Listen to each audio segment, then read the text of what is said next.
এটা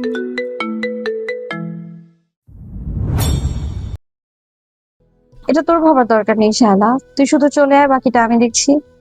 এক মুহূর্তে নীরবতা, তারপর ছোট্ট একটা নিঃশ্বাস। শায়লার কণ্ঠে যেন একটু ভরসা ফিরে এলো। ফোন কেটে যেতে কোহেলি কিছুক্ষণ স্থির দাঁড়িয়ে রইল। বুকের ভেতর অদ্ভুত একটা অস্বস্তি। শায়লার মা নেই, ভাই নাকি বাড়ি আসে না, এই কথাগুলো মাথার ভেতর ঘুরপাক খেতে লাগলো। হঠাৎ একটা প্রশ্ন কোহেলির মনে তীক্ষ্ণ হয়ে উঠল। ফাহিম ভাইয়া তো এই বাড়িতেই থাকে, তাহলে শায়লাকে সে নিজে আনলো না কেন? এই প্রশ্নটা যেন কোহেলির মনে কাটার মতো বিঁধে রইল। ভাবনার জাল ছিঁড়ে কোহেলি ধীরে ধীরে রুম থেকে বেরিয়ে এলো। করিডোর পেরোতে পেরোতে বাড়িটার বিশালত্ব আজ তাকে ভারী মনে হচ্ছিল। সিঁড়ি বেয়ে নিচে নামতেই ড্রাইভারকে দেখতে পেল। কোহেলি সরাসরি তার দিকে এগিয়ে গেল। শান্ত কিন্তু দৃঢ় স্বরে বলল, গাড়ি বের করো, এই ঠিকানায় যাবো। একটা কাগজে শায়লার ঠিকানা লিখে ড্রাইভারের হাতে ধরিয়ে দিল। ড্রাইভার মাথা নেড়ে সম্মতি জানালো। গাড়ির চাবির শব্দটা কোহেলির কানে যেন অদ্ভুতভাবে জোরে বাজল।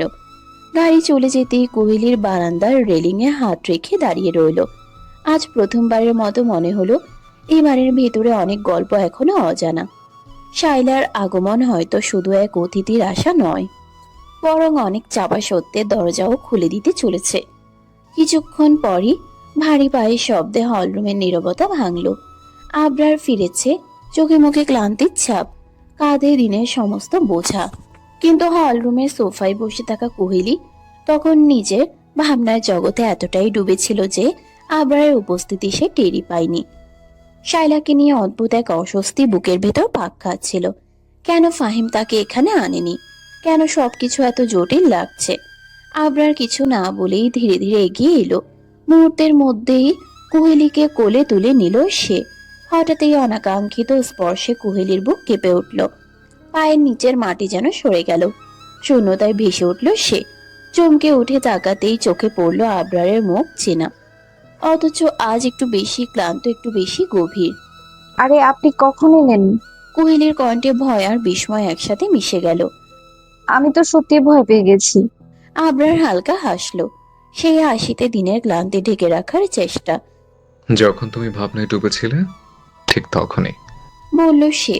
বেডরুমের দিকে হাঁটতে হাঁটতে আবরার থেমে কুহেলির চোখের দিকে তাকালো। আচ্ছা বলো তো, কাকে নিয়ে এত গভীরভাবে ভাবছিলে তুমি? কুহেলি একটু থমকে গেল, চোখ নামিয়ে নিল। সে ভাবনার ভার যেন হঠাৎ আরো বেড়ে গেল। আবরারের বুকের কাছাকাছি এসে সে বুঝল এই মানুষটা সবসময় শক্ত থাকলেও তার চোখ দুটো সব অনুভূতি ধরে ফেলতে পারে। আবরার কুহেলিকে নিয়ে বেডরুমে এসে ধীরে সযত্নে বেডের উপর বসালো, তারপর নিজেও পাশে বসে পড়ল। রুমের বাতিটা তখনও জ্বলছে। নরম আলোয় রুমটা অদ্ভুত এক থমথমে অনুভূতিতে ভরে আছে। আবরার কোনো কথা বলল না, শুধু লাল টকটকে চোখের মণি দুটো শুরু করে কোহেলির দিকে এমন ভাবে তাকালো যেন চোখের ভেতর দিয়েই তার মনের কথা পড়ে নিতে চাইছে। এই দৃষ্টিতে কোহেলির বুকের ভেতর কেঁপে উঠল। আবরারের এই চাহনি সে চেনে। এই চোখ মানে রাগ, আবার একই সাথে গভীর চিন্তাও। তবুও সাহস করে সে কথা বলল, কণ্ঠটা একটু নরম করে। আসলে হয়েছে কোহেলি ধীরে ধীরে বলল। কি, আমি শালাকে এ বাড়িতে আসতে বলেছি। আবরারের ভ্রু সামান্য কুঁচকে উঠল। কোহেলি গলা পরিষ্কার করে আবার বলতে শুরু করলো। ওর মা কয়েকদিন আগে মারা গেছে, শালা একদম একা হয়ে গেছে। ভাইয়া হয়েও ফাহিম ভাইয়া তো এই বাড়িতে থাকে, ওর কাছে থাকে না। আমি ভাবলাম ও একা একা কিভাবে থাকবে, তাই ওকে এখানে আসতে বলেছি।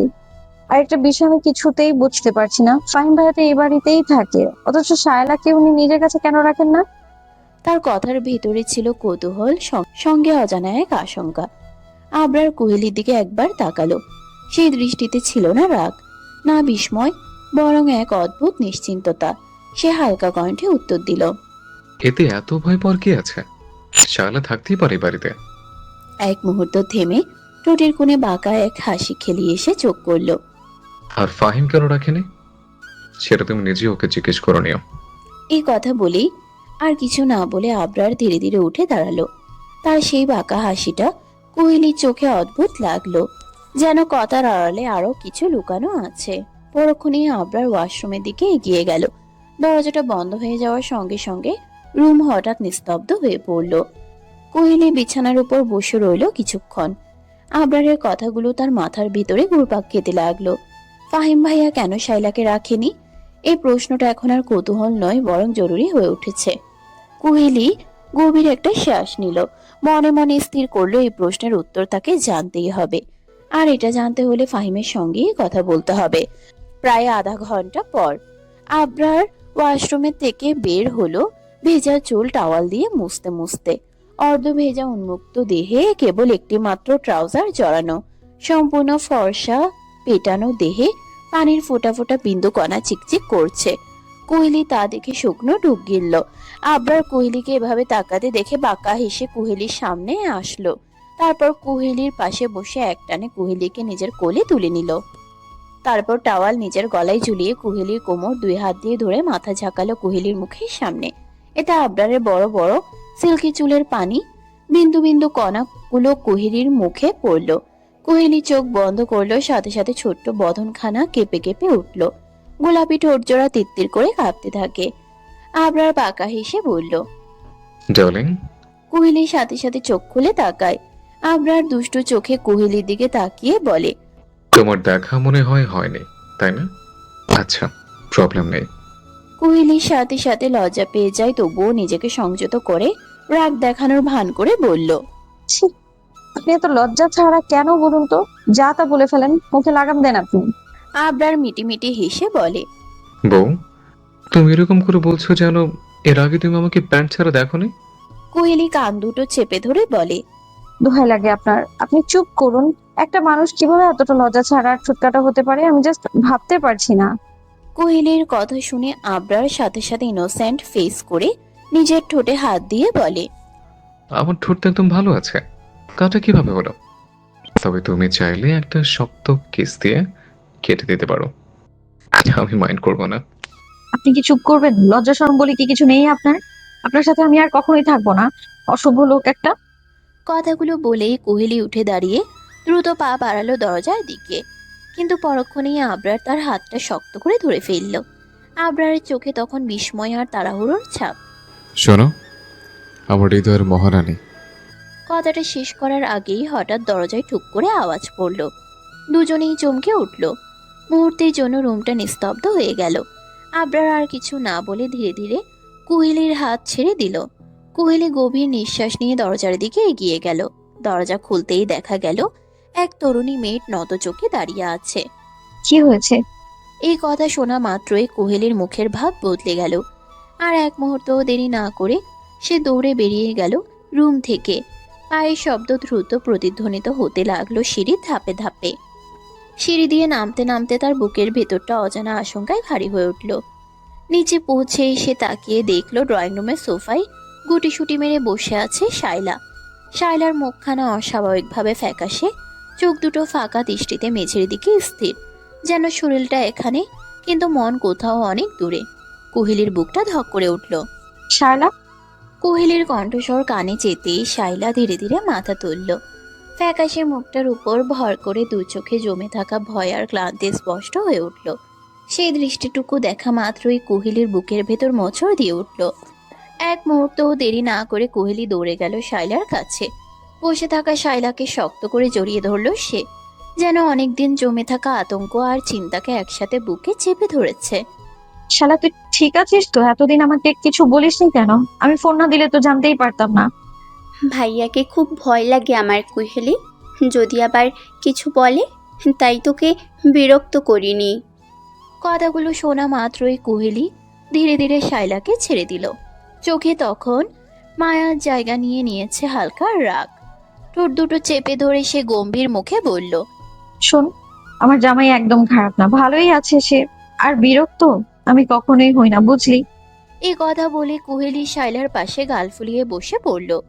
রাগ দেখালেও তার চোখের গভীরে লুকিয়েছিল নিখাত চিন্তা আর আপনজনের জন্য নিঃশব্দ ভালোবাসা। কোহেলিকে এমন বাচ্চাদের মতো গাল ফুলিয়ে বসে থাকতে দেখে শায়লার ঠোঁটের কোণে হালকা একটা হাসি ফুটে উঠল।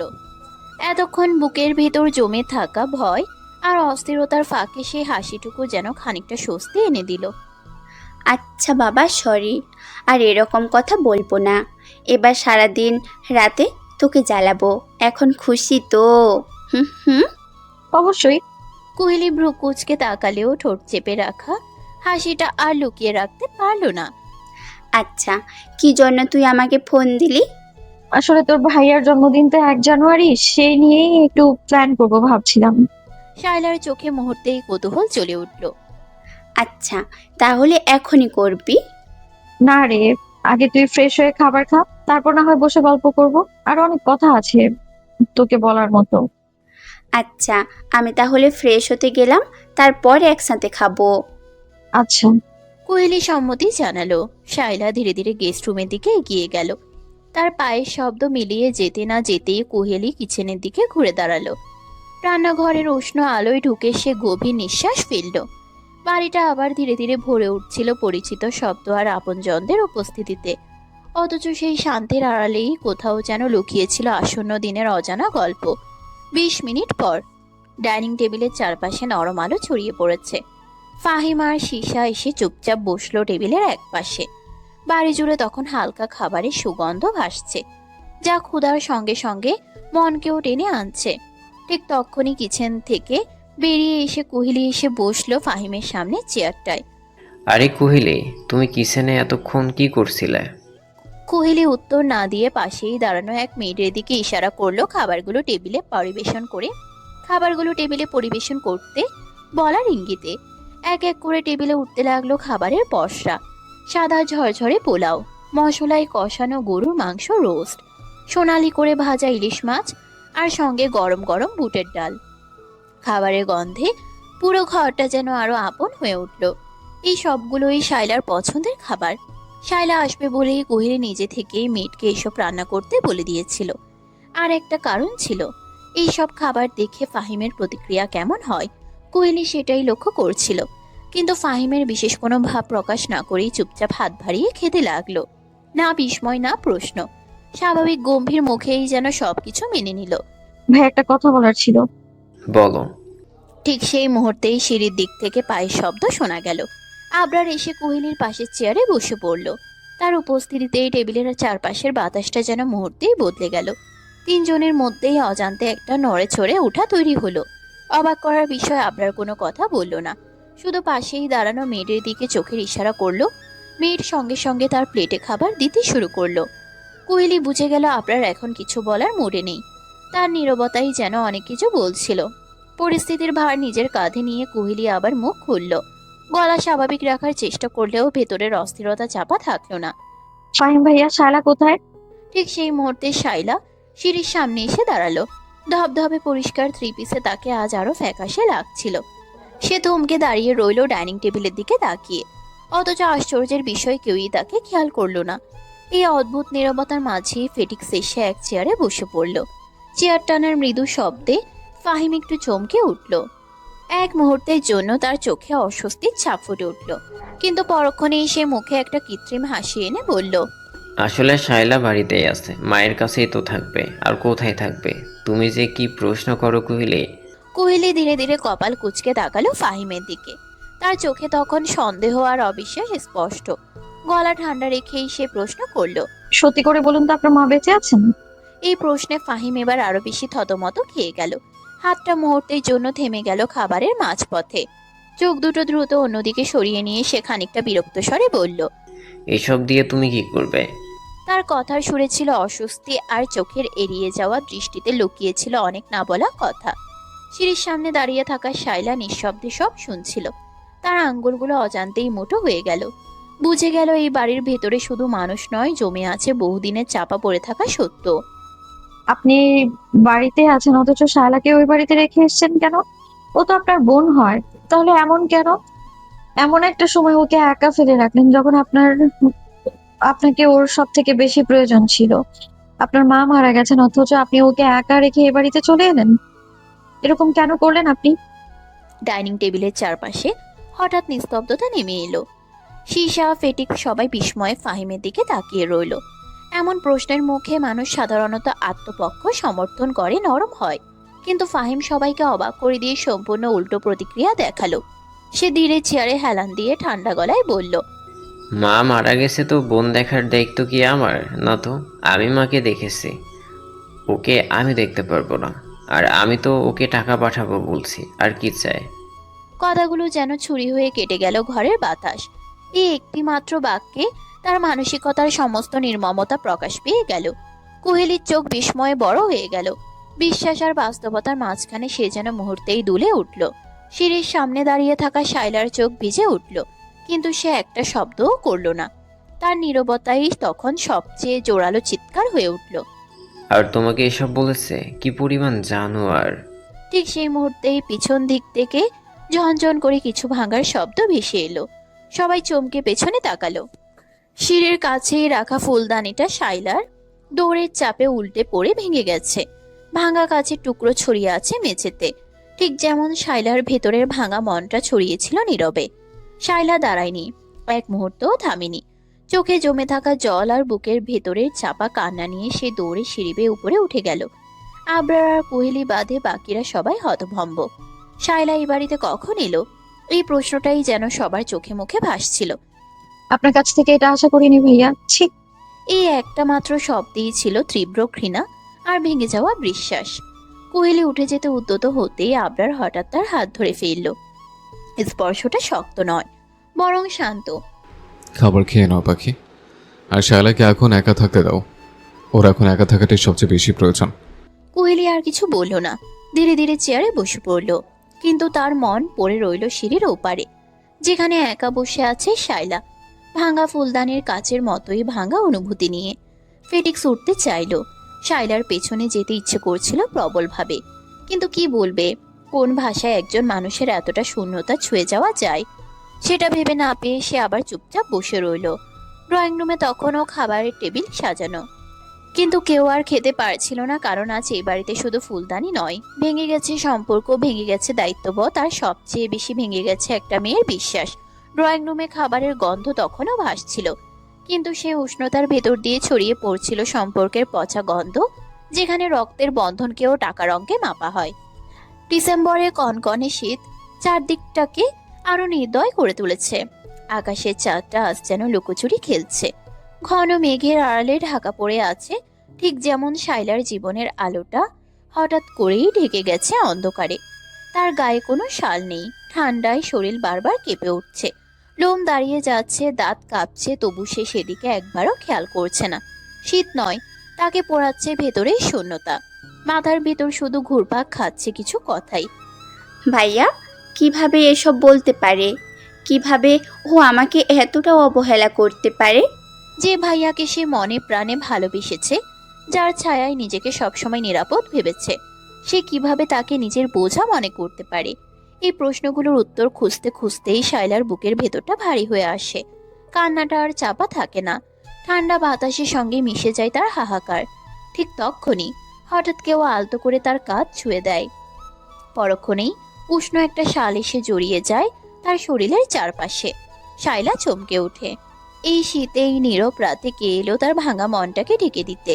শায়লা তাকিয়ে দেখে ফেটিক্স। আপনি আপনি এখানে কি করছেন এত রাতে? ফেটিক্স কোনো উত্তর দেওয়ার আগে একবার শায়লার দিকে ভালো করে তাকালো। উজ্জ্বল শ্যামলা বর্ণের মেয়েটার মুখটা কান্না করতে করতে একেবারেই এলোমেলো হয়ে গেছে। চোখ দুটো লাল, পানিতে ভিজে চকচক করছে, ঠোঁট কাঁপছে, মুখটা অস্বাভাবিক রকম ফ্যাকাশে লাগছে। দৃশ্যটা তাকে অস্বস্তিতে ফেলে দিল। ফেটিক্স গভীর একটা দীর্ঘশ্বাস ফেলল, তারপর স্বাভাবিক কিন্তু নরম স্বরে বলল, একই বাড়িতে থাকছি যখন, তখন কেউ যদি এভাবে কান্না করে তাহলে কি আর শান্তিতে ঘুমানো যায়? শায়লা একটু নিচের দিকে তাকালো, আঙ্গুল দিয়ে শালের এক কোণা চেপে ধরে মিনমিন করে বলল, কিন্তু আপনি কিভাবে জানলেন আমি কান্না করব? ফেটিক্স হালকা হেসে বলল। সেই হাসিতে উপহাস ছিল না, ছিল একরকম বাস্তব বোঝাপড়া। মেয়েরা আবেগী আমার জানা মতে। একটু থেমে চোখ সরিয়ে আকাশের দিকে তাকিয়ে আবার যোগ করলো, আর তোমার ভাইয়া যেভাবে কথা বললো, ওরকম বড় কথা শোনার পর তুমি কান্না করবে এটা তো নিশ্চিতই ছিল। শায়লা আর কিছু বলল না, চোখের পানি আবার গড়িয়ে পড়ল, কিন্তু এবার সেই কান্নার ভেতরে একটু হলেও ছিল কেউ বুঝেছে, কেউ দেখেছে। ছাদের ঠান্ডা বাতাস তখনও বইছে। ফেটিক্স কিছুক্ষণ চুপ করে শায়লার পাশে দাঁড়িয়ে রইল, তারপর হঠাৎই ভাঙা নীরবতার ভেতর প্রশ্নটা ছুড়ে দিল, আচ্ছা, তোমরা মেয়েরা কান্না করে কি পাও বলো তো? কান্না করলে কি সব সমস্যা মিটে যায়? তার গলায় কৌতূহল ছিল, কিন্তু কটাক্ষ নয়। শাইলা ধীরে ধীরে মুখ তুলল। ঠোঁটের কোণে একরাশ তাচ্ছিল্য আর ব্যথা মেশানো হাসি ফুটে উঠল। চোখ দুটো তখনও ভেজা। তারপর শান্ত অথচ ভাঙা স্বরে বলল, নারীর সবচেয়ে বড় দুর্বলতা হচ্ছে তার কান্না, কারণ সে কান্না লুকিয়ে রাখতে পারে না। কথাগুলো বলেই সে নিচের দিকে তাকালো। আঙ্গুলগুলো শালের কাপড় মুঠো করে ধরলো। আসলে সত্যি বলতে কি, আমি ভাইয়াকে অনেক বেশি ভালোবাসি, খুব বেশি। হয়তো সেই জন্য আজ এসব হচ্ছে। শাইলার চোখের পানি আবার গড়িয়ে পড়ল, কিন্তু এবার সে মুছল না। আমি মনে হয় কারোর ভালোবাসার যোগ্যই নই। না হলে আমি যখন ভাইয়াকে এতটা ভালোবাসি, আর সে আমাকে বোঝা কিভাবে মনে করে? এই প্রশ্নের কোনো উত্তর নেই। এই সত্যটা প্রশ্ন করার ভঙ্গিতেই লুকিয়েছিল। হঠাৎ করে ফেটিক্স এমন একটা কাজ করে বসলো যার জন্য শাইলার কোনো প্রস্তুতিই ছিল না। এক ঝটকায় সে শাইলাকে নিজের বুকে টেনে নিয়ে শক্ত করে জড়িয়ে ধরল। শাইলা হতভম্ব হয়ে গেল। শরীরটা মুহূর্তের জন্য শক্ত হয়ে রইল।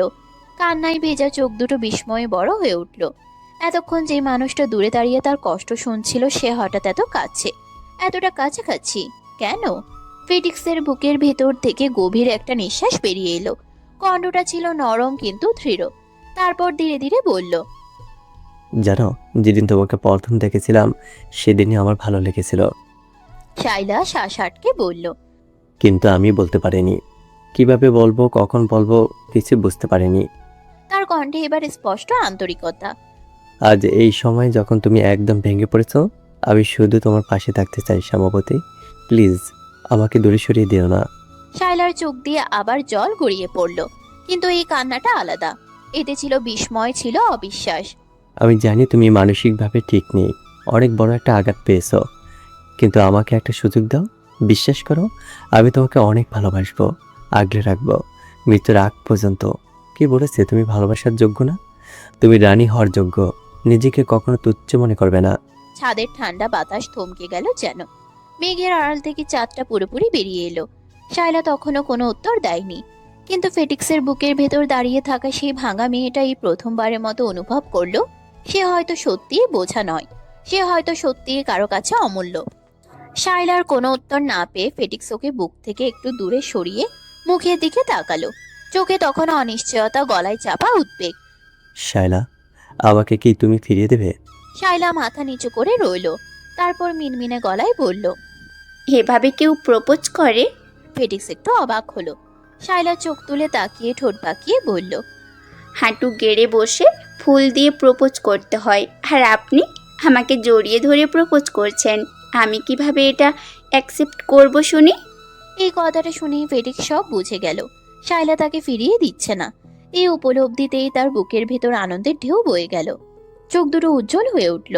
হালকা দুষ্টুমি মিশিয়ে এসে বলল, ম্যাডাম, আমি এভাবেই প্রপোজ করে, এখন আপনাকে এভাবেই অ্যাকসেপ্ট করতে হবে।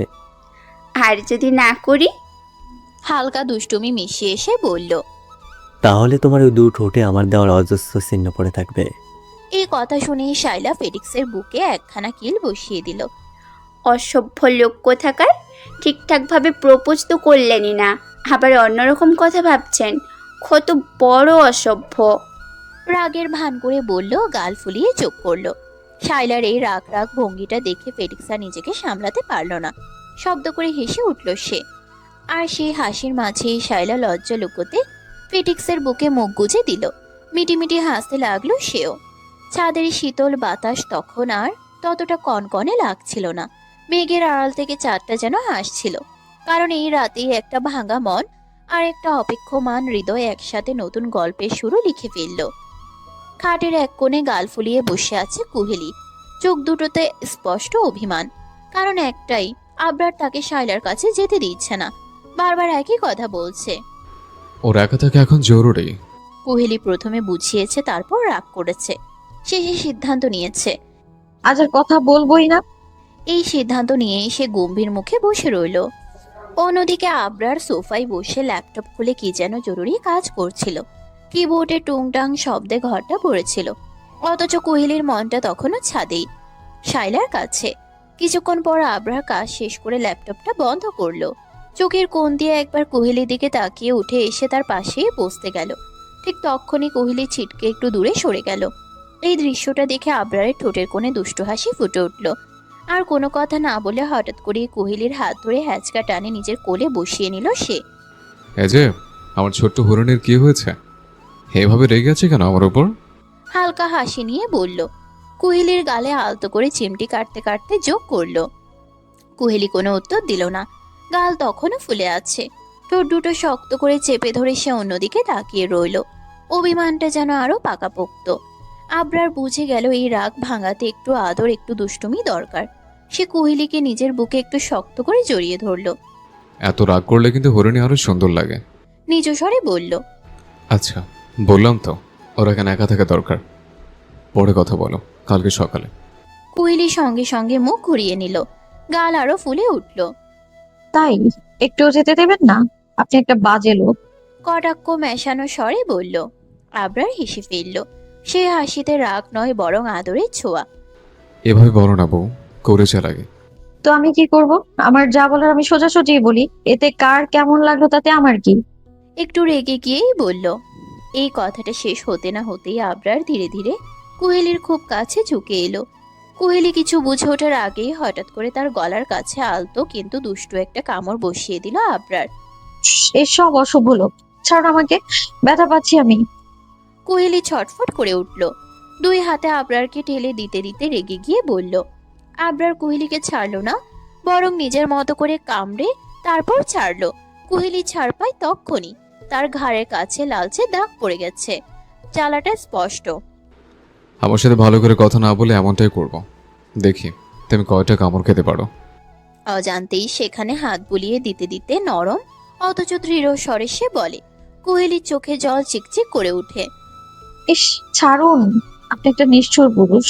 চলচল দৃষ্টিতে সে আবরারের দিকে তাকিয়ে কাপা গলায় বলে। আবরার এক মুহূর্ত চুপ করে থাকে। তারপর গভীর দৃষ্টিতে কোহেলির চোখের দিকে তাকিয়ে ঠোঁটের কোণে হালকা হাসি টেনে বলে। আমি জানি বউ, নতুন কিছু বলো। একটু থেমে যোগ করে। এই কথায় কোহেলির রাগ যেন আরো বেড়ে যায়। মন চাচ্ছে আপনার ওই চুলগুলো টেনে ছেড়ে দিই, আমায় খালি কষ্টই দেন। হ্যাঁ, ছাড়ুন আমাকে, আমি নামবো। ফুঁসতে ফুঁসতে বলে। তারপর হঠাৎই নিজেকে ছাড়িয়ে নিতে চাই সে। কোহেলির কণ্ঠে তখন শুধু রাগ নয়, ছিল অভিমান, অসহায়তা আর ভালোবাসার চাপা আরতি। কোথায় যাবে এত রাতে শুনি? কোহেলিকে আরো শক্ত করে ধরে বলল। জাহান্নামে চৌরাস্তায়, ছাড়ুন। আচ্ছা, আমি নয় খুন খারাপ কাজ করি, তুমি তো পবিত্র মানুষ, তাহলে তুমি কেন জাহান্নামে যাবে? কচু খেতে যাব। আবরারের কথায় কোহেলি আরো রেগে গিয়ে বলে। বউ, তুমি চাইলে কিন্তু এখানে বসে কলা খেতে পারো। বাঁকা হেসে বলে। রাগে কোহেলির মুখটা লাল হয়ে আছে। আপনার সাথে কথা বলাই বেকার, একদম অসভ্য একটা লোক আপনি, আর কথাই বলবো না আমি আপনার সাথে। দাঁত কিরমির করে সে বলল। আবরার চোখ টিপে হেসে ফেলল। আচ্ছা, কথা বলতে হবে না, এমনিতে আমার কথার চেয়ে কাজই বেশি পছন্দ। চলো তাহলে কাজ শুরু করি। নির্লজ্জ ভঙ্গিতে বলল। একটু ঝুঁকে এসে যোগ করলো। না, আমার মুড নেই। আমাকে 5 মিনিট দাও মিস ওয়াব, তোমার মুড ঠিক করে দেওয়ার দায়িত্ব পুরোপুরি আমার। তখন শুধু বলবে প্লিজ আবরার, আমাকে আপনার করে দেন। গম্ভীর মুখে কিন্তু চোখে দুষ্টুমি নিয়ে বলল। মিস্টার ক্রিমিনাল হাজবেন্ড, আমি কিন্তু এখনো রেগে আছি। আমি কিন্তু তোমাকে আদর করে তোমার রাগ ভাঙিয়ে দেব। তারপর কোহেলির মতো ভঙ্গি করে বলল। আবরার ওর মতো করে কথা বলছে এটা দেখে কোহেলি খিলখিল করে হেসে দিল। তাহলে কি ম্যাডামের রাগ কমছে? আপনি কি ওই রকম মানুষ যে আপনার উপরে সারাদিন রাগ করে থাকবো? আচ্ছা, তাহলে এখন তো আদর করতেই পারি, তাই না? না, আজকে আগে বলতে হবে যে আপনি আমায় ভালোবাসেন, তাহলে অবশ্যই আমি আপনাকে অনুমতি দেব, নয়তো আপনাকে আজকে খাটের তলায় রেখে দেব। ব্যাপার না বউ, আমি খাটের নিচে করতে পারবো।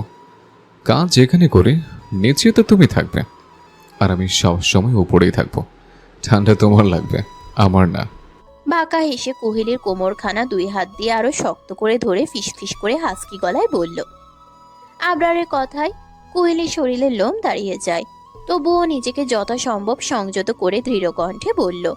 খান সাহেব, আমি কিন্তু আপনার সাথে মজা করছি না, আমি সত্যি বলছি। আপনি আমাকে এখনো ভালোবাসি শব্দটা বলেননি, এতে আমার মন খারাপ হয়। প্রত্যেকটা মেয়েই চায় তার হাজবেন্ড তাকে ভালোবাসি শব্দটা বলুক, এই জিনিসটা হৃদয়ের আনন্দের স্রোত বয়ে যায়। আবরারের খারাপ লাগলো। এই শব্দ ও ভিতর থেকে বলতে পারে না। বউ, কোহেলিকে আরো কাছে টেনে কপালে কপাল ঠেকিয়ে হাসকি কণ্ঠে ফিসফিস করে ডাক দিল। হুম। আবরারের এরকম ডাকে কোহেলি হালকা কেঁপে উঠল। তারপর কাপা কণ্ঠে বলল, তুমি তো জানো বলো, তোমার হাজবেন্ডের 5 মানুষের মতো বেড়ে ওঠেনি। তোমার হাজবেন্ড আর অন্য মানুষের বেড়ে ওঠার মধ্যে তফাৎ আছে আকাশ পাতাল। আমি এই শব্দটা মন থেকে বলতে পারি না, কেমন যেন লাগে, মন থেকে আসে না। তুমি আমাকে আর কিছুদিন সময় দাও, আমি চেষ্টা করবো বলার। আর যদি তুমি চাও এই কয়দিন আমি তোমার কাছে না আসি, তাহলে আমি আসবো না। কারণ আমি বুঝে গেছি জোর করে আর যাই হোক কারো মন পাওয়া যায় না। আমি এখন থেকে তোমার মন মতো চলার চেষ্টা করব। বলেই আবরার কোহেলিকে ওর কোল থেকে বেডে বসিয়ে রেখে উঠে দরজার দিকে পা বাড়ায়। কোহেলি উঠে দৌড়ে পিছন থেকে আবরারকে 2 হাত দিয়ে ধরে বলে, আমি তো ওইভাবে বলিনি, আমি দুঃখিত। আসলে আপনার সাথে এত কিছু হয়েছে, অথচ আমি বোকার মতো এইসব বলছি। প্লিজ আপনি আমায় ক্ষমা করে দিন, আমি আর এরকম করে কথা বলবো না। তবুও আপনি আমার থেকে দূরে যাবেন না প্লিজ। বলেই কোহেলি কাঁদতে থাকে। আবরার আঁকি পল্লব বন্ধ করে নেয়। কোহেলির কথায় ও কষ্ট পেয়েছে, কিন্তু কোহেলির বা কি দোষ? প্রত্যেকটা মেয়েই তো তার হাজবেন্ডের থেকে এতটুকু এক্সপ্রেশন চাইতেই পারে। মেয়েরা চায় শুধু তার হাজবেন্ড তাকে ভালোবাসুক, আর সেটা মুখে বলুক। আবরার কোহেলির হাত সরিয়ে সামনে ঘুরে তারপর কোহেলির চোখের পানি মুছে দিয়ে বলে, আরে পাগলি, কাঁদছো কেন? আপনি আমার সাথে রাগ করেছেন তাই না? না, আমি কেন তোমার উপর রাগ করবো বলো? তুমি রাগ করার জিনিস, তুমি আদর করার জিনিস। যাকে আদর করে আঁকলে রাখতে হয় নিজের বুকের পাঁজরের ভিতর। তাহলে আমায় আদর করুন। কাপা কণ্ঠে বলল। না পাখি, এখন না, তুমি ঘুমাও, আমার কাজ আছে। না, এক্ষুনি চাই আমার। জিদ ধরে বলল। তারপর আবরার কিছু বুঝে ওঠার আগে কোহেলি ওর পায়ের পাতার উপরে দাঁড়িয়ে নিজের পায়ের পাতায় ভর দিয়ে আবরারের শক্তপোক্ত অধরে নিজের কোমল পাতলা অধরখানা মিলিয়ে দেয়। আবরার প্রথমে বিস্মিত হয়, পরক্ষণেই আবরার বাঁকা হেসে কোহেলির সাথে তাল মিলায়। প্রথমে কোমল ভাবে চুম্বন করতে থাকে, কিন্তু আস্তে আস্তে আবরার উগ্র হয়ে উঠে কোহেলিকে এক ঝটকায় কোলে তুলে নেয়। কোহেলি বরাবরের মতোই আবরারের কোমরের চারপাশে নিজের 2 পা দিয়ে আঁকড়ে ধরে। আজকে আবরারের ঠোঁটে পাগলের মতো চুমু খাওয়া আর হাতের অস্বাভাবিক স্পর্শে কোহেলির মনে আনন্দ আর চঞ্চলতা মিশ্রিত এক অনুভূতির শিহরণ বয়ে যাচ্ছে। শুধু অনুভব করছে আবরারের উষ্ণ নিঃশ্বাস আর উষ্ণ ঠোঁটের আলিঙ্গন। এভাবে প্রায় আধা ঘন্টা চলে। কোহেলি ঠোঁট আর ঠোঁট নেই, পুরো ঠোঁট ফুলে গেছে। কোহেলি এবার আবরারের থেকে নিজেকে সরাতে চায়, কিন্তু আবরার ছাড়ে না। এভাবে আরো কিছুক্ষণ চলার পর যখন আবরার অনুভব করলো কোহেলি নিঃশ্বাস নিতে পারছে না, তখন ছেড়ে দিল। ছাড়া পেয়ে কোহেলি নিচের দিকে তাকিয়ে শব্দ করে নিঃশ্বাস নিতে থাকে, যেন আবার নতুন জীবন ফিরে পেল। আবরার দাঁত দিয়ে নিচের ঠোঁট কামড়ে ধরে কোহেলিকে দেখতে থাকে। আপনি কি মানুষ? এমনটা করে কেউ? পুরো 12টা বাজিয়ে দিয়েছেন, আর আপনার হাত সরান, আমার ব্যথা লাগছে। ইস, কিছুটা স্বাভাবিক হয়ে বলল। বলে আবরারের হাত টেনে সরাতে চায়। প্লিজ সরান, ব্যথা লাগছে। জামাই আদর করলে পৃথিবীর সবাই কষ্ট পায়, তবু এই কষ্টের মধ্যে আনন্দ খুঁজে নিতে হয়, বুঝলে? তাই ফাকিং হোয়াইট রোজ। কোহেলির কানের কাছে মুখ নিয়ে হাসকি কণ্ঠে আবরার বলে। অতঃপর দুইজনে মিলে ডুব দেয় ভালোবাসার অসীম সাগরে। সকালের মিষ্টি রোদ জানালার ফাঁক গলে এসে কোহেলির মুখে পড়তেই সে পিটপিট করে চোখ মেলল। ঘুম আর জাগরণের মাঝামাঝি এক অদ্ভুত অনুভূতি। একটু নড়তেই হঠাৎ নিজের অবস্থানটা বুঝে সে থমকে গেল। সে আছে আবরারের শক্ত বুকের ভিতর, তার বুকের ঠিক কাছে, আষ্টে পিষ্টে জড়িয়ে। কোহেলি ধীরে মাথা তুলে তাকালো। আবরারের ঘুমন্ত মুখখানা তখন একদম শিশুর মতো শান্ত। কপালের ভাঁজ নেই, ভ্রু দুটো নরম, ঠোঁটে হালকা একরাশ নিশ্চিন্ততা। এমন মুখটা দেখে কোহেলির বুকটা অজান্তেই নরম হয়ে এলো। সে আস্তে করে হাত বাড়িয়ে আবরারের গলা ছুঁয়ে দিল। ঠিক সেই মুহূর্তে আবরারের চোখ খুলে গেল। 1 সেকেন্ডও দেরি না করে সে কোহেলিকে আরো শক্ত করে নিজের বুকে টেনে নিল। ম্যাডাম, সকাল সকাল কি আমার মুড হয়েছে নাকি? তাহলে চলেন আরেকবার হয়ে যাক। একটু ঝুঁকে কানে কানে বলল। কোহেলি হেসে উঠল, চোখে তখন লাজুক ঝিলিক। সবসময় শুধু মাথায় এমনই ঘোরে তাই না, ক্রিমিনাল হাজবেন্ড? ভ্রু কুচকে দুষ্টুমি করে বলল। আবরার শব্দ করে হেসে উঠল। কোহেলির কপালে আলতো একটা চুমু এঁকে দিয়ে বলল, এরকম একটা সুইট বউ যদি সামনে থাকে, বলো তো খেতে ইচ্ছে করবে না, তাই না? কোহেলি সঙ্গে সঙ্গে আবরারের বুকে হালকা একটা কিল বসিয়ে দিল। ঠোঁট বাঁকিয়ে বিরক্তির ভান করে বলল, আপনি আর ভালো হবেন না খান সাহেব। না, একদমই না। কোহেলি চোখ সরু করে তাকালো, গলায় তখন আত্মবিশ্বাসী দৃঢ়তা। খান সাহেব, আপনি আমার দেহ পাবেন কিন্তু মন পাবেন না। আবরার আর নিজেকে ধরে রাখতে পারল না, শব্দ করে হেসে উঠল। কোহেলির থুতনির নিচে আঙ্গুল রেখে মজা করে বলল। বউ, তোমার এই ডায়লগগুলো কিন্তু দারুণ। কোহেলি গর্বিত ভঙ্গিতে ভ্রু উঁচু করল, চোখে তখন আগুন আর সাহসের ঝিলিক। আমি নিজেই দারুণ, তা না হলে এরকম একটা মাফিয়ার জীবন নিয়ে খেলতে পারতাম। আবরার চোখ দুটো একটু ছোট করে কোহেলির দিকে তাকালো, কণ্ঠে হালকা গম্ভীর ভান করে বলল। পিচ্ছি, ভালো হয়ে যাও। ভালো হতে টাকা লাগে না। ভালো হতে টাকা লাগে না জামাই, কিন্তু ভন্ডামি ছাড়তে হয়, আর সেটা আমি পারবো না। আবরারের ভ্রু কুচকে তাকিয়ে রইল। হ্যাঁ ভাইয়া, তুমি কি সত্যিই ভণ্ড? ভদ্রই তো দেখা যায়। আব্বে শালা, আগে ভন্ডামি করার সুযোগ তো দিবেন। এতদিন ভয় পেতাম, এখন তো আর পাই না। এখন করব। আবরারের চোখ মুহূর্তের মধ্যেই বদলে গেল, হাসি মিলিয়ে গিয়ে তীক্ষ্ণ দৃষ্টি কোহেলির মুখে আটকে রইল। কি বললে? কোহেলি সেই দৃষ্টি দেখেই বুঝে গেল এটা আর মজা না, এবার সত্যিই ঝড় উঠছে। বুকের ভেতরে এক চিলতে ভয় কেঁপে উঠলেও বুদ্ধি তার আগেই কাজ করে ফেলল। হঠাৎ করেই নাটকীয় ভঙ্গিতে চিৎকার করে উঠল। আরে দরজা খোলা কেন? আবরার অবচেতনে সেদিকে তাকাতেই কোহেলি বজ্র গতিতে নিজের ফোনটা তুলে নিল। এক সেকেন্ডও দেরি না করে দৌড়ে ঢুকে পড়ল ওয়াশরুমে। ঠাস, দরজাটা ভেতর থেকে আটকে দিল। আবরার কিছুক্ষণ বোকার মতো শুয়ে রইল। কি হলো, কোথা দিয়ে কিভাবে সব ঘটে গেল তার মাথায় ঢুকতেই একটু সময় লাগলো। তারপর হঠাৎ সব বুঝে চোখ বড় বড় করে ফেলল। তারপর তাড়াতাড়ি উঠে দরজার সামনে এসে দাঁড়িয়ে গলা ফাটিয়ে চেঁচিয়ে উঠল। কোহলির বাচ্চা! ভেতর থেকে কোহেলির খিলখিল হাসি ভেসে এলো। রাগ করলে এমনই হয় জামাই, আগে ঠান্ডা হন, তারপর কথা হবে। দরজার ওপাশে দাঁড়িয়ে সে ফোনে নিজের প্রতিবিম্ব দেখে হাসি চেপে বলল। আজকে খালি বের হও, তোমার খবর আছে। শাইলার চোখ দুটো ধীরে ধীরে পিটপিট করে খুলে গেল। ঘুমের রেশ তখনও চোখের পাতায় লেগে আছে। ঝাপসা দৃষ্টিতে সামনের দিকে তাকাতেই সে চমকে উঠল। ওর সামনে চেয়ারে বসে আছে ফেটিক্স। মুহূর্তের মধ্যেই ঘুম উধাও। এক লাফে উঠে বসে পড়ল শাইলা, বুক ধরফর করতে লাগলো। আপনি আপনি এখানে? ফেটিক্স ওর এই হঠাৎ ভয় পাওয়া চেহারাটা দেখে মুচকি হেসে ফেলল। সে হাসিতে কোনো দম্ভ নেই, আছে নিখাত শান্তি। তাহলে ঘুম ভাঙলো আপনার? শাইলা চোখ বড় বড় করে চারপাশে তাকালো। নিজের রুম, নিজের বিছানা সব ঠিকই আছে, তবু গলায় একটু কড়া সুর এনে বলল। এত সকালে আপনি আমার রুমে কি করছেন? সকালে 9:30 বাজে ম্যাডাম, এটাকে সকালবেলা যায় নাকি? ফেটিক্স অবলেলে হাতের ঘড়ির দিকে তাকালো, তারপর ভ্রু উঁচিয়ে হালকা হাসি নিয়ে বলল। শাইলার চোখ কপালে উঠে গেল।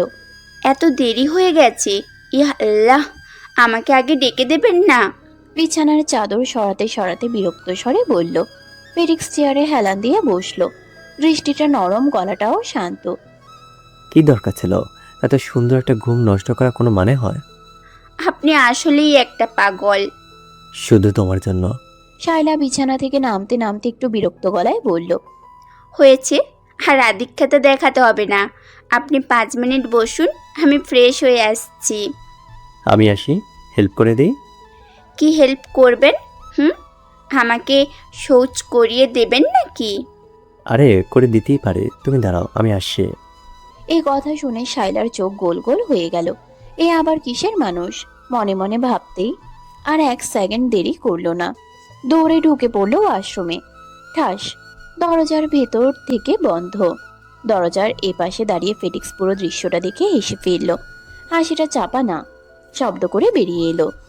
যেন এই দৌড়, এই লজ্জা, এই খুনসুটি তার সবচেয়ে প্রিয়। ওয়াশরুমের ভেতরে দাঁড়িয়ে শাইলা আয়নায় নিজের দিকে তাকালো। গাল দুটো লাল, চোখে লুকানো হাসি। আর দরজার ওপাশে একটা মানুষ দাঁড়িয়ে আছে, যে ওর হাসি, কান্না, লজ্জা সবকিছুকেই অদ্ভুত মমতায় ভালোবাসতে শিখে ফেলেছে। প্রায় 1 ঘন্টা কেটে গেছে, অথচ ওয়াশরুমের দরজা এখনো বন্ধ। ভেতরে নিস্তব্ধতা, না পানির শব্দ, না নড়াচড়ার আভাস। আবরার একবার ঘড়ির দিকে তাকালো, তারপর দরজার দিকে। বুঝে গেল ধমক দিয়ে লাভ নেই। এই মেয়েকে বের করতে হলে কায়দা বদলাতে হবে। সে গলা খানিকটা নরম করলো, এমন নরম যে নিজে একটু অবাক হলো নিজের উপর। বউ শোনো, ভেতর থেকে কোনো সাড়া নেই। আবরার ধৈর্য ধরে আবার বলল, তুমি তো গোসল করবে, আমিও করব। আর তুমি কাপড়ও তো নাওনি, কাপড়টা নিয়ে নাও, তারপর গোসল করে তাড়াতাড়ি বের হও। আমিও তো গোসল করব, তাই না? কথা দিচ্ছি, আর বকবো না। দরজার ভেতরে কুহেলি দাঁড়িয়ে ছিল। আমাকে বোকা বানাতে চান? ভুলিয়ে ভালিয়ে দরজা খুলতে বলেছেন, তারপর আমাকে মারবেন আমি জানি। দরজার ওপাশে দাঁড়িয়ে আবরার এক মুহূর্ত চুপ করে রইল। তারপর গলা নামিয়ে অদ্ভুত শান্ত একটা স্বরে বলল, তোমাকে মারতে হলে বউ আমি দরজা ভেঙে মারতে পারতাম, কিন্তু দেখো ভাঙছি না। তার মানে আমি তোমাকে মারবো না, আর বকবো না। এই কথাটা কুহিলের বুকের ভেতরে কোথায় যেন আলতো করে গিয়ে লাগলো। সে চুপচাপ দাঁড়িয়ে ভাবলো, সত্যি তো? আবরার চাইলে এই দরজা কোনো বিষয়ই না, এতক্ষণে ভেঙে ফেলতে পারতো। তবু সে দাঁড়িয়ে আছে, অপেক্ষা করছে। কোহলি এখনো গোসল করেনি, এতক্ষণ কমরের উপর বসে বসে ফোন টিপছে, সময় খেয়াল করেনি। একটা দীর্ঘ নিঃশ্বাস ছাড়লো সে, ফোনটা ধীরে ধীরে বেসিনের উপর রেখে দিল। তারপর দরজার দিকে এগিয়ে গেল। হাতটা দরজার ছিটকিনিতে পড়তে একটু থামলো, মনে মনে ভাবলো। এ লোকটা রাগী কিন্তু নিষ্ঠুর না। ক্লিক, ধীরে ধীরে দরজাটা খুলে গেল। কোহলি এখন শুয়ে আছে। আবরার বেরিয়ে যাওয়ার পর রুমটা হঠাৎই কেমন ফাঁকা ফাঁকা লাগছিল। যাওয়ার আগে অবশ্য তার সব দায়িত্ব সে ঠিকই সেরে গেছে। নিজের হাতে সময় মতো কুহেলিকে খাবার খাইয়েছে, মেডিসিন খাইয়েছে, আর কড়া গলায় বলে গেছে যেন কোনো অবস্থাতেই রুম থেকে বের না হয়। কোহলি তখন আর তর্ক করেনি। ক্লান্ত শরীরটা বিছানায় ছেড়ে দিয়েছিল। কিছুক্ষণ ঘুমিয়েই আবার জেগে উঠল সে। শরীরটা একটু ভারী লাগছে, কপাল ছুঁয়ে বুঝলো হালকা জ্বর এসেছে। তবুও সে শুয়ে থাকলো না, ধীরে ধীরে উঠে বসলো। বালিশে হেলান দিয়ে জানালার বাইরে তাকালো। সকালের তেজি রোদ উঠেছে। আজকের রাতটা তার কাছে বিশেষ। কাল আবরারের জন্মদিন, আর তার সাথেই নতুন বছরের শুরু। এই দুটা বিষয় একসাথে ভাবতেই বুকের ভেতর অদ্ভুত এক আনন্দের স্রোত ছড়িয়ে পড়ল।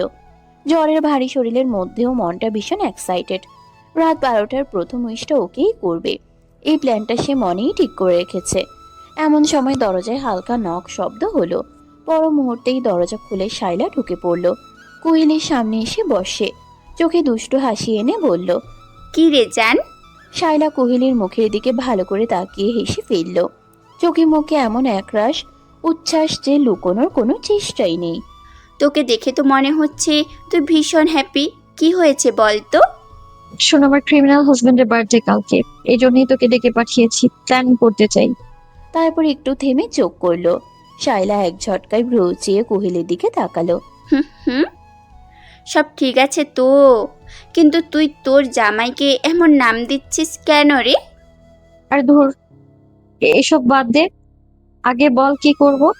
শাইলা একটু এগিয়ে এসে কোহেলির পাশে বসলো, চোখে তখন মিষ্টি দুষ্টুমি। মেহু ডাকবো না ডার্লিং, সব আমি করে দেব।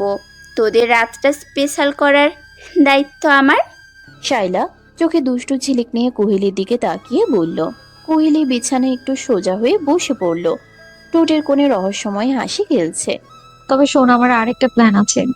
কি? শাইলা কৌতূহলে ঝুঁকে এলো। কোহেলি চারপাশে একবার তাকিয়ে নিশ্চিত হলো কেউ নেই। তারপর শাইলার কানের কাছে মুখ নিয়ে ফিসফিস করে কিছু বলল। কথাগুলো শেষ হতেই শাইলার চোখ বড় বড় হয়ে গেল, আর পরক্ষণেই সে শব্দ করে হেসে উঠল। বাহ, আমার বান্ধবী তো দেখি ভীষণ ফাস্ট। হাসতে হাসতে বলল। কোহেলি লজ্জায় গাল দুটো লাল করে ফেলল। বিরক্তির ভান করে বালিশ ছুড়ে দিয়ে বলল, দোস্ত, লজ্জা দিস না তো, যা আগে তোকে যা করতে বলেছি সেটা কর। শাইলা উঠে দাঁড়িয়ে এখনো হাসি চাপতে পারছে না। আচ্ছা আচ্ছা ম্যাডাম, আপনার আদেশ পালন করা হবে। এই কথা বলেই সে দরজার দিকে এগিয়ে গেল। বের হওয়ার আগে একবার পেছনে তাকিয়ে চোখ টিপে দিল। আজকের রাতটা মনে রাখার মতো হবে, গ্যারেন্টি। দরজা বন্ধ হয়ে গেলে কোহেলি একা রয়ে গেল রুমে। বুকের ভেতর তখন উত্তেজনা আর আনন্দ একসাথে ঢেউ তুলছে। জ্বরের ক্লান্তি থাকলেও মনটা ভীষণ চঞ্চল। আজ শুধু জন্মদিন না, আজ ভালোবাসা আর নতুন শুরুর রাত। রাত ঠিক 9টা। বাইরের দরজার শব্দে কোহেলির বুকটা অজান্তেই হালকা কেঁপে উঠল। সারাদিনের অপেক্ষার শেষে আবরার ফিরেছে, এই ভাবনাতেই তো মনটা ভালো হয়ে ওঠার কথা ছিল। কিন্তু চোখে পড়তেই সেই আনন্দ মুহূর্তেই থমকে গেল। আবরার দাঁড়িয়ে আছে দরজার সামনে, মুখটা স্বাভাবিক, ভঙ্গিটাও আগের মতোই শক্ত, কিন্তু পুরো শার্টটা জুড়ে গাঢ় লাল দাগ। এটা কি? কোহেলির শ্বাস আটকে গেল। আবরার কিছু বলার আগে সে দৌড়ে কাছে গেল। আঙ্গুল কাঁপছে, বুকের ভেতর অজানা শঙ্কা। আপনার শার্টে এত রক্ত কেন? ভেতরে যাই। কোহেলি আর কিছু না বলে সরে যেয়ে রুমের ভেতর আসার সুযোগ দিল। আবরার ফ্রেশ হতে গেল, কিন্তু কোহেলির চোখ দরজার দিকেই আটকে রইল। কয়েক মিনিট পর আবরার বেরিয়ে এলো। কোহেলির দৃষ্টি সোজা গিয়ে পড়লো ওর বুকে। বুকের এক পাশে স্পষ্ট ক্ষত, লালচে কিছুটা ফুলে আছে। দেখে মনে হচ্ছে ছুরি দিয়ে আঘাত করা হয়েছে। কোহেলির চোখে জল চলে এলো। কোনো কথা না বলে সে ফার্স্ট এড বক্সটা নিয়ে এলো। নরম হাতে ক্ষতটা পরিষ্কার করতে লাগলো। তুলো ছোঁয়াতেই আবরারের ভ্রু একটু কুঁচকে উঠল, তবু সে শব্দ করলো না। ব্যান্ডেজ বাঁধতে বাঁধতে কোহেলির গলা ভেঙে এলো। এভাবে আপনার এই জায়গাটা ক্ষত হলো কি করে? আর আপনার পুরো শার্টে তো রক্ত কেন? একটু থেমে কাপা কণ্ঠে আবার বলল। আবরার ধীরে ধীরে বলতে শুরু করলো। গলাটা অস্বাভাবিক শান্ত, কিন্তু সেই শান্ততার ভেতরে জমে আছে গভীর অস্বস্তি। জানি না, ফোনে হঠাৎ একটা ভিডিও আসলো, ওটা দেখার পর মাথাটা ঠিক ছিল না। একটু থেমে সে শ্বাস নিল। কোহেলির হাত থেমে গেল ব্যান্ডেজ বাঁধার মাঝখানে। চোখ তুলে তাকালো ওর দিকে। ভিডিও? হ্যাঁ, কার পাঠানো বুঝতে পারিনি। আমি কাউকে কিছু না বলে একে বের হয়ে যাই। মাঝ রাস্তায় হঠাৎ আমার উপর আক্রমণ হয়, ঠিক বুঝতেই পারিনি এরা কারা। কণ্ঠে এবার চাপা বিরক্তি। কোহেলির বুকটা ধক করে উঠল। আপনার উপর আক্রমণ? আমার দিকে কোনো গ্যাংস্টার সাধারণত চোখ তুলে তাকানোর সাহস পায় না, তাহলে কি আক্রমণ করলো? এইটাই সবচেয়ে অদ্ভুত লাগছে। আবরারের চোখ দুটো একটু কঠিন হয়ে উঠল। কোহেলির আঙ্গুল শক্ত হয়ে গেল ব্যান্ডেজের উপর। আবরার গভীর নিঃশ্বাস ফেলল। কপাল ভালো, ফেডিক্স সময় মতো পৌঁছে গিয়েছিল, নয়তো আজকে হয়তো আর ফিরতেই পারতাম না। ওর প্রায় 90 জনের মতো ছিল, পরিকল্পনা করে আমাকে টার্গেট করেছে। কিন্তু কোনো প্রবলেম নেই, খুব তাড়াতাড়ি আমি ধরে ফেলবো যে এই কাজ করেছে। কোহেলির চোখের বাঁধনটা আর ধরে রাখা গেল না। এতক্ষণ যে শক্ত হয়ে নিজেকে সামলাচ্ছিল মুহূর্তেই ভেঙে পড়ল। নিঃশব্দে গড়িয়ে পড়া অশ্রু এবার শব্দ পেল। কান্না হয়ে বেরিয়ে এলো বুকের ভেতর থেকে। আবরার আতকে উঠল। সঙ্গে সঙ্গে ওর হাত ধরে নরম গলায় বলল, প্লিজ কেউ তো না, তোমার কান্না দেখতে আমার একদম ভালো লাগে না। আপনি এসব থেকে বেরিয়ে আসেন প্লিজ। এই জীবনটা, এই রক্ত মারামারি আমার ভালো লাগে না এগুলো। এই অন্ধকারের মধ্যে কি সত্যি শান্তি পাওয়া যায়? কান্নার মাঝে আবরার কিছুক্ষণ চুপ করে রইল, যেন ঠিক কথাগুলো খুঁজে পাচ্ছে না। তারপর ধীরে ধীরে বলল, বউ, বোঝার চেষ্টা করো। আমি যদি এখান থেকে বেরোই তাহলে আমাদের বিপদ আরো বাড়বে, তখন হয়তো আমি তোমাকে বাঁচাতে পারবো না। এই কথার পর আর কোনো তর্ক এলো না কোহেলির মুখে। সে শুধু চুপ করে রইল, কোনো কথা না বলে ধীরে ধীরে বিছানায় গিয়ে শুয়ে পড়ল। শরীরটা একেবারে খাটের এক কোণে ঠেসে নিল, যেন নিজের ভেতরের অভিমানটুকু আবরারের কাছ থেকে দূরে রাখতে চায়। আবরার শব্দটা বুঝে গেল। এই নীরবতাই সবচেয়ে বড় অভিযোগ। কোনো চিৎকার নেই, কোনো তর্ক নেই, শুধু দূরত্ব। আবরার হঠাৎ করেই মুচকি হাসলো। সেই হাসিটা কোহেলির খুব চেনা, যেখানে মজা আর বিপদের সীমারেখা মিলেমিশে থাকে। সে একটানে কোহেলিকে নিজের বুকে টেনে নিল। মাই ডার্ক হোয়াইট রোজ, তুমি রাগ করলে আরো বেশি হট লাগে। মন চায় ঠুপ করে গিলে ফেলে তোমাকে। নিচু স্বরে বলল। কোহেলি মুখ ঘুরিয়ে নিল। অভিমানে চোখ ভিজে উঠেছে। গলাটা শক্ত করে বলল, আমি মরে গেলেও তোমার কিছু যায় আসে না? কথাটা শেষ হওয়ার আগেই আবরারের ভঙ্গি বদলে গেল। হাসি মিলিয়ে গেল চোখ থেকে। মরার কথা খুব সহজে বলিস কেন? কয়দিন একটু নরম ব্যবহার করেছি বলেই মাথায় রেখেছিস? আমাকে আগের আবরার হতে বাধ্য করবি না।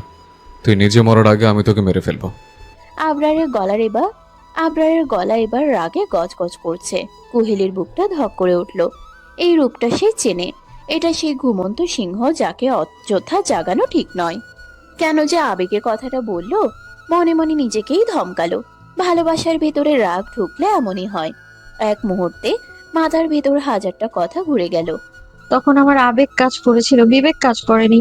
ভুল হয়েছে। ইচ্ছে করলো দুহাত জোর করে বলতে, মাফ করে দিন আমায়, আমি তো মাফ চাই। আবরারের রাগটা কমার বদলে যেন আরো ঘনীভূত হয়ে উঠল। ঘাড়ের রগ ফুলে উঠেছে, কপালের শিরাগুলো স্পষ্ট দেখা যাচ্ছে। বাতাস ভারী, এক একটা শ্বাসে টান টান উত্তেজনা। এই মুহূর্তে তাকে থামানো দরকার। এটা কুহেলি বুঝে গেল, কিন্তু গলা দিয়ে শব্দ বেরোচ্ছে না। ভয়টা বুকের ভিতর শক্ত করে চেপে বসেছে।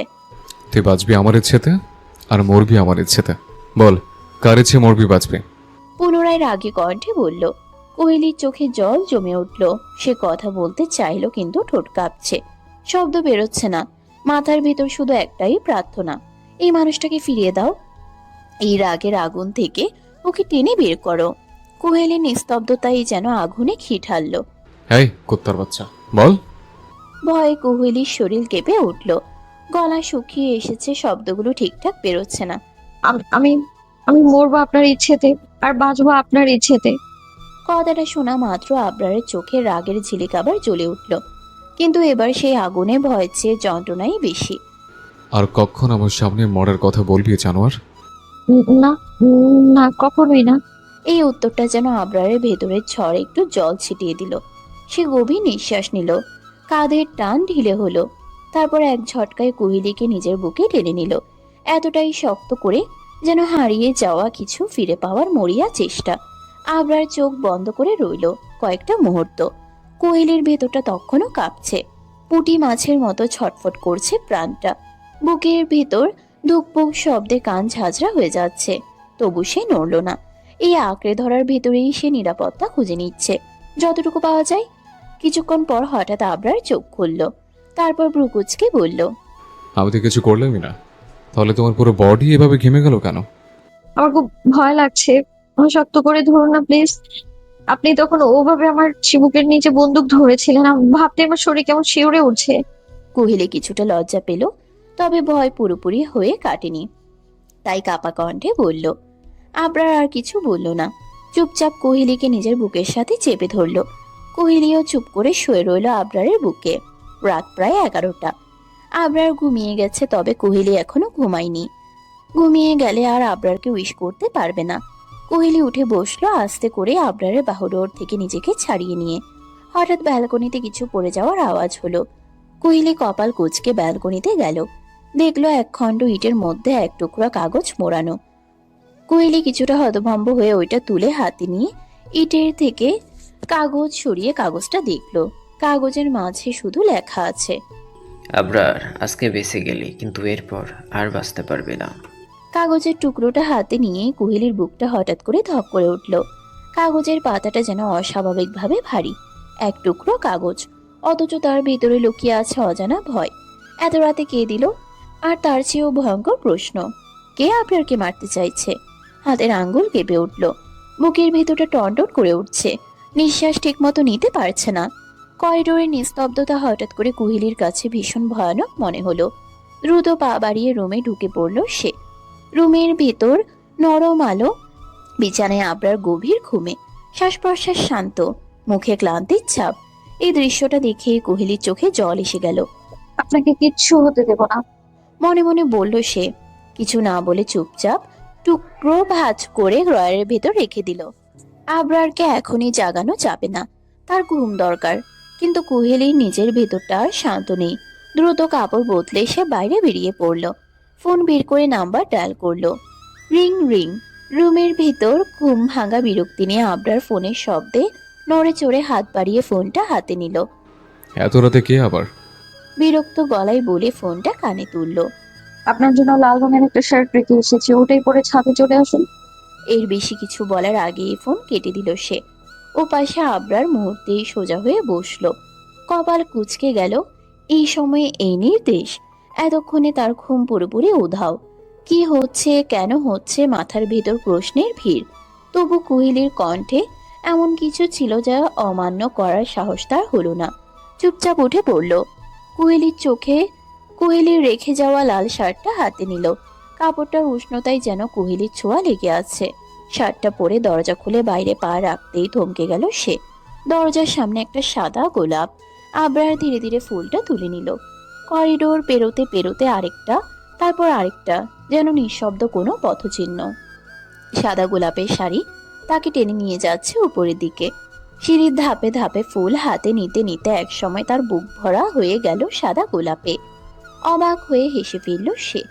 অদ্ভুত এক শান্তি বুকের ভেতর নেমে এলো। শেষ ধাপ পেরিয়ে ছাদের দরজাটা খুলতেই বাতাস এসে মুখে লাগলো, আর তখনই চোখ আটকে গেল সামনে। ছাদের মাঝখানে দাঁড়িয়ে আছে কুহেলি। ছাদটা ডেকোরেশন করা হয়েছে অনেক সুন্দর করে, আর কুহেলি লাল টকটকে শাড়িতে তাকে যেন অন্যরকম লাগছে। রাতের অন্ধকারের ভেতরেও উজ্জ্বল আত্মবিশ্বাসী। বাতাসে শাড়ির আঁচল নড়ছে, খোলা চুল কাঁধ ছুঁয়ে দুলছে, চোখে সেই চেনা দুষ্টুমি, অথচ গভীরে লুকানো একরাশ আবেগ। আবরার এক মুহূর্তের জন্য কিছু বলতে ভুলে গেল। হাতে ধরা সাদা গোলাপগুলো যেন আরো সাদা হয়ে উঠল লালের পাশে। কোহেলি ধীরে ধীরে আবরারের সামনে এসে দাঁড়ালো। চাঁদের ঠান্ডা বাতাসে শাড়ির আঁচলটা হালকা দুলছে, চোখে মুখে এক অদ্ভুত উজ্জ্বলতা। আবরারের চোখে তখনও বিস্ময়। সাদা গোলাপের স্তূপ বুকে চেপে ধরা, লাল শার্টে সে যেন নিজেকেই চিনতে পারছে না। Happy birthday my criminal husband. অনেক ভালোবাসি আপনাকে। বছরের প্রথম শুরুটাই হলো আপনার সাথে, আপনার জন্মদিন দিয়ে। আমি সত্যি কখনো ভাবিনি এত সুন্দর করে একটা বছর শুরু হতে পারবে। Love you so much. শব্দগুলো যেন বাতাসে ঝুলে রইল। আবরারের বুকের ভেতর কোথাও একটা মোচড় দিয়ে উঠল। এত বছর ধরে জন্মদিন মানে ছিল ক্যালেন্ডারের আরেকটা তারিখ। কোনো উষ্ণতা নেই, কোনো অপেক্ষা নেই। কেউ কখনো তাকে এভাবে মনে করে বলেনি তোমার জন্মদিন। হঠাৎই আবেগ সামলাতে না পেরে সে কুহেলিকে টেনে নিজের বুকে জড়িয়ে ধরলো শক্ত করে, যেন এই মুহূর্তটা হাতছাড়া হয়ে যাবে এই ভয়ে। কুহেলি প্রথমে একটু চমকে উঠলেও পরম মমতায় তার বুকের সঙ্গে নিজেকে মেলালো। আবরারের কণ্ঠ ভারী হয়ে এলো। জানো পাখি, আমাকে কেউ কখনো এভাবে উইশ করেনি। আমি এত বেশি খুশি হয়েছি তা কখনো তোমাকে বোঝাতে পারবো না। আবরারের কথাটা শুনে কুহেলির বুকের ভেতরটা কেঁপে উঠল। চোখের কোণে জল জমে উঠলেও সে জোর করে হাসিটা ধরে রাখলো। আজ কান্নার দিন নয়, আজ ভালোবাসার দিন। হয়েছে, ছাড়ুন। আজ একটা সুন্দর দিন, এভাবে কান্না করলে চলবে নাকি? তারপর আঙ্গুল তুলে হালকা ধমকের ভঙ্গিতে চোখ করলো। কেক কাটতে হবে, আপনার জন্য নিজের হাতে বানিয়েছি আমি। আর একটু থেমে রহস্যময় হাসি হাসলো সে। আর আপনাকে একটা বড় সারপ্রাইজ দেব।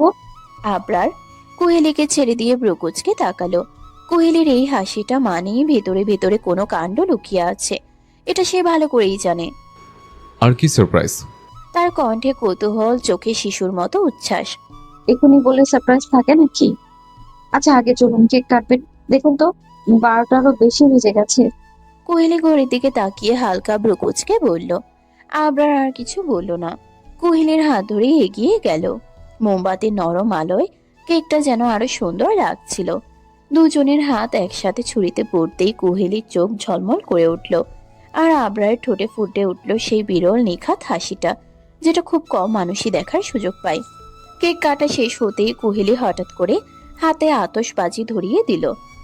এটা ফাটান। না, এসব আমার পছন্দ না। কোহেলি ঠোঁট বাঁকিয়ে শিশু সুলভ অভিমানের ভান ধরল। প্লিজ, আজ আপনার বার্থডে। শেষমেশ কোহেলির চোখের অনুরোধের কাছে হার মানল আবরার। একটার পর একটা আতশবাজি ফাটল, আলো ঝলমল করে উঠল ছাদের আকাশ। কোহেলি হাততালি দিয়ে হাসছিল, আর আবরার শুধু তাকিয়েছিল এই হাসিটার দিকেই, যা তার সব অন্ধকার মুহূর্তকে ঢেকে দিচ্ছে। এরপর দুজনে মিলে ক্যান্ডেল লাইট ডিনারে বসলো। ছোট্ট টেবিলে নরম আলো, বাতাসে মোমের গন্ধ। কোহেলি নিজের হাতে খাবার তুলে আবরারের মুখে দিল, আর আবরারও পাল্টা করে খাইয়ে দিল তাকে। কোনো তাড়াহুড়ো নেই, কোনো কথা বলারও দরকার নেই। নীরবতাটাই তখন সবচেয়ে সুন্দর ভাষা। ডিনার শেষে কোহেলি দোলনায় বসতেই আবরার ধীরে এসে তার কোলে মাথা রেখে শুয়ে পড়ল। আকাশে মেঘের ফাঁক দিয়ে চাঁদের আলো পড়ছে, হালকা বাতাসে দোলনা দুলছে। কোহেলি আবরারের লম্বা সিল্কি চুলে আঙ্গুল বুলিয়ে দিতে লাগলো, যত্ন করে চুলগুলো আঙ্গুলে পেঁচিয়ে আবার ছেড়ে দিচ্ছে। জানো জানো পাখি, আজকে আমার জীবনের প্রথম রাত যেখানে আমি নিজেকে স্পেশাল মনে করছি। আপনি জানেন তো, আপনি সব সময়ই আমার কাছে স্পেশাল। আপনার, আপনি আমার সব। কথাগুলো বলতে বলতে তার কণ্ঠটা একটু নরম হয়ে এলো। দোলনাটা ধীরে ধীরে দুলছিল, বাতাসের শাড়ির আঁচল নড়ছিল। কোয়েলি এক মুহূর্ত থেমে আবার বলল। হয়তো আমাদের শুরুটা সুন্দর ছিল না, জোরাজোরি ছিল, অভিমান ছিল, রাগ ছিল, তবু আজ মনে হয় আপনি জোর করে ভালো করেছেন। আবরারের বন্ধ চোখের পাতায় হালকা ভাঁজ পড়ল। কোয়েলি একটু দৃঢ় কণ্ঠে বলল। নয়তো আমি এমন একজন হাজবেন্ড কোথায় পেতাম বলুন তো, যে এতটা নিজের, এতটা আলাদা। হঠাৎ করে কোহেলির হাসিটা একটু ম্লান হয়ে গেল। বুকের ভিতর অদ্ভুত একটা কাঁপুনি উঠল। কখনো কখনো ভাবি, যদি আপনি আমার জায়গায় অন্য কোনো মেয়েকে পছন্দ করতেন, তাহলে সে আপনার সব কিছু পেত। আপনার নাম, আপনার যত্ন, আপনার শক্ত হাতের নিরাপত্তা। এই জন্যই তো বলা হয় বেরি মানুষ দৈলান বেঁচে বোঝে, কোথা থেকে কোথায় চলে যায় নিজেও জানে না।